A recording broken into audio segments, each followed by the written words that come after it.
आरक्षण मिळालं नाही आणि कायदेशीर मार्गाने हे झालेलं नाही, हे केवळ दबावाने झाले सदावर्ते आणि भुजबळ हे सातत्याने दोघांचंही असं म्हणणं आहे. काय तुमची प्रतिक्रिया? काय म्हणायचं आम्हाला मराठा समाजाला त्यांचा उद्योग आणि धंदा असतो ते राजपत्रित आणि आपल्या पत्रकार बांधवांचा सुद्धा अधिसूचना तो आदेश कायद्यात रूपांतर करायला जसं की राजपत्रित ज्यावेळेस निर्णय झाला सूचना झाला अधिसूचना पद निर्माण करण्याचा ते सुप्रीम कोर्टानं रद्द केलेला विषय होता. हे अधिसूचना पद निर्माण करायला राजपत्रित अधिसूचना पद निर्माण करून कायदा स्वतःला लागला होता तेव्हा ते तसं तुम्हाला ही सगळ्या स्वरांची व्याख्या टिकवायची असेल तर अधिसूचना काढून तुम्हाला त्याचा कायद्यात रूपांतर करावं लागतं.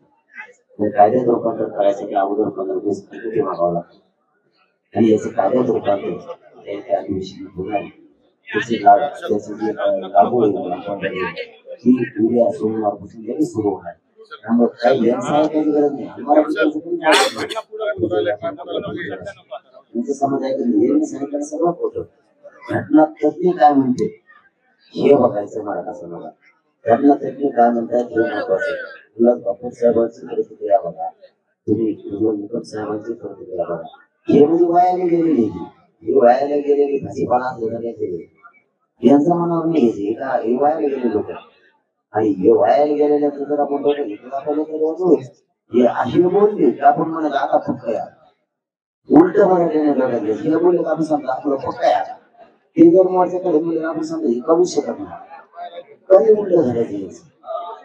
त्यामुळे हे यांचं म्हणून घेतली गरज समाजाला कळते आपल्या सरकारला कळतंय. साहेब हायकोर्टातल्या लोकांनी 3 घंटे रात्रभर केस पाडलाय स्वतःचा. हायकोर्टाचे वकील साधा विषय नाही. त्यामुळे यांचं मला घ्यायचं आम्हाला गरज नाही. कायदा पारित झाला तो मराठ्यांच्या हिताचा आहे त्याला काय होऊ शकत. चॅलेंज होणार नाही असं तुमचं ठाम मत आहे. करायचं असल्यावर तुम्ही करू शकता पण त्याला काय होणार. विरोधात याच्यामुळे आपण करू शकतो. माझी जिम्मेदारी जरी असते 7 बाय असेल तरी एखादा म्हणला तर मान्य न्यायालयाला पण जाऊ शकतो.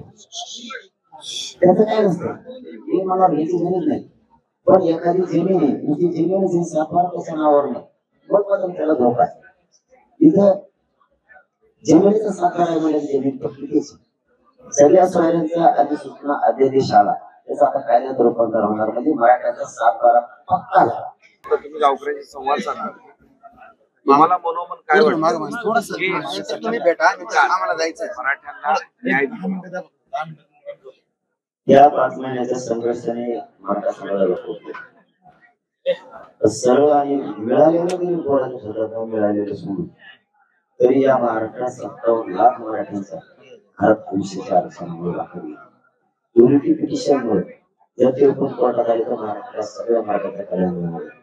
तेही याच आंदोलनाचा विषय 57 लाखाला 4-5 जणांवरी प्रमाणपत्र दिली.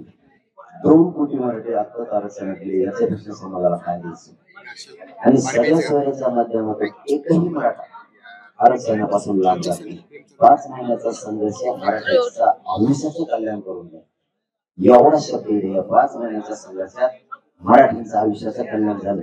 विरोधक आणि हित करणारा हे दोघं या पुण्यात आहे. त्यामुळे विरोधक असतोच. त्यामुळे त्याची काळजी आपल्याला करायची गरज नाही. जो कायदा 2 महिन्यापासून सरकार त्याला टाळाटाळ करत शेवटी त्यांना तो मान्य करावा लागला. दबाव प्रभाव हे शब्द शेवटी मराठ्यांनी संघर्ष केला आणि पुढच्या मागणीसाठी जावं लागतं तरच सरकार दबाव येत असतो ते करत असेल. तेच आम्ही केलं लोकशाही मार्गाने पुण्यात व्यवस्थेसाठी असा विषय तुम्हाला कोणी सांगितलं व्यवस्थित तुमच्या आम्ही आता असं झालं की 5 महिन्यात तुमच्या इशाऱ्यावर तुमच्या डोळ्यावर बरंच काही जाणून घेतो ओळखतो कोण कसं कुणाशी बोलतंय.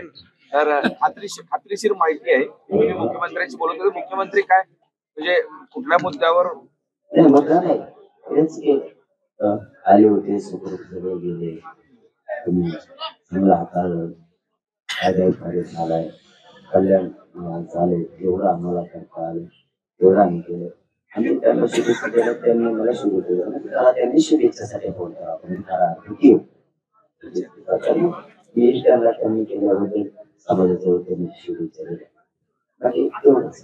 पाटील कानावर आता टाकलं का हे कानावर टाकलं का हे जे चालू आहे ना चॅलेंज होईल हे असंच आहे आम्ही सगळे दादा यांना त्याला ते उड्या आणून परत म्हणाले हातच केलं ते कसं काढलं पडतंय त्यामुळे मराठी टेन्शन नाही घेत उपोषणात अर्ज केला त्याच्यातच कॉन्टॅक्ट केले आता तुला काही कळतंय का तू कोण आहे काय म्हणते स्वतःला आपण कशाला उपोषणात गोष्टी करायचं ते कसं काय पडत आहे त्याने काही दिसलं असं करू नये ते भेटचे साहेब लग्न ते का त्याच्यावर केस करू नये त्यांनी मला तुमची फुकट दिली नाही म्हणून. इथं गेलं नाही काय त्यांचं त्याच्यामुळे कशावर त्यांचं काय बैठक घ्यायची गरज आहे ते त्याला सगळ्यात काय करायचं आम्हीच काम केलं आता उद्या 12 नंतर बघू 12ला बैठक ठेवली उद्या बरेचसे मोठे निर्णय घ्यावा लागला त्याच्यामुळे समाजाचे शासन उद्या 12 वाजता बैठक घेऊन पुढचं काय ते ठरवायचं. एबीपी माझा, उघडा डोळे बघा नीट.